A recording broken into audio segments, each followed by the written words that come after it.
here. What is there really to say, honestly?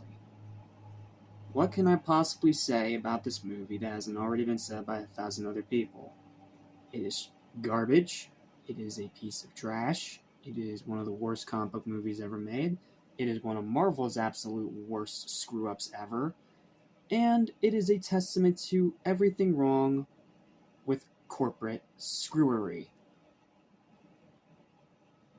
Yet, I can't work up the same anger that I did for Rise of the Silver Surfer. Why? Because this is a movie that I pretty much had no hope for. Because by the time I watched it, it was already unanimous that this was a giant pile of crap. So, instead of wasting your time for 20-30 minutes to rant and ramble on and on about an absolute pile of trash that everyone knows is a pile of trash, like I did with Silver Surfer, since I have no nostalgia for this one, I'm just gonna read off my little tiny written review. So, welcome back to Animation Station. Welcome back to First Family. Here is my short, brief, to-the-point review on Fant's Force Stick, because it is literally all it deserves. Here we go.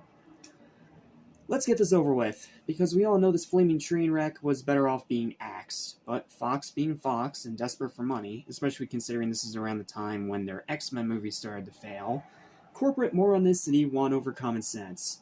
Fant Force Stick, because I refuse it to call it by its actual name, as many other people do, is an unwatchable, edgy, dreary, lazy, dark, aimless, contrived, boring, and all-around disastrous pile of absolute flaming dog crap that should have never left the cutting room floor.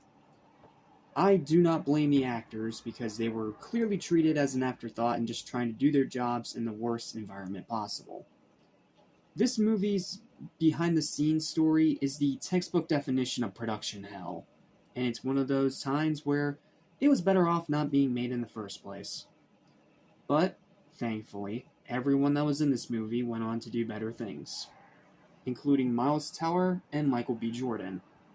Michael B. Jordan, love this guy. I loved him as Adonis Creed. I loved him in Sinners. I love him as Killmonger in Black Panther. Dude's awesome. And I'm glad that this movie didn't destroy his career, because I would have been pretty freaking upset otherwise. Miles Teller, also quite a good actor when he's in the right role. When he's in a movie like Whiplash or Top Gun Maverick, he's very good. But in movies like this, he clearly just was not casted right. I get that they were trying to go for a younger Reed Richards, but it just doesn't work. And then the two people that played Thing and Invisible Woman, I don't remember them at all. I don't even remember their names. I'm pretty sure that they went on to do things as well. Editing will correct me later. Thank you. That's their names, and that's what they went on to do later. But, I mean, outside of that, there's nothing here. This is completely corporate's fault. This is a complete and utter disaster because of corporate interference. If they just pissed off and let somebody make what they wanted to make in the first place,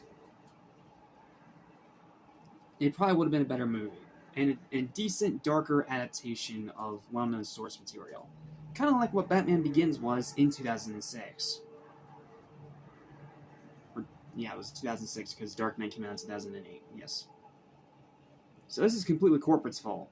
And thankfully, it royally bit them in their greedy asses, as it bombed hard both critically and financially.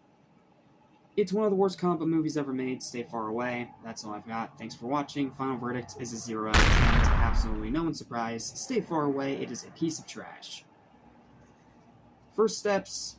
Please be good. I'll see you tomorrow for that review. Bye. Excited for what comes up ahead.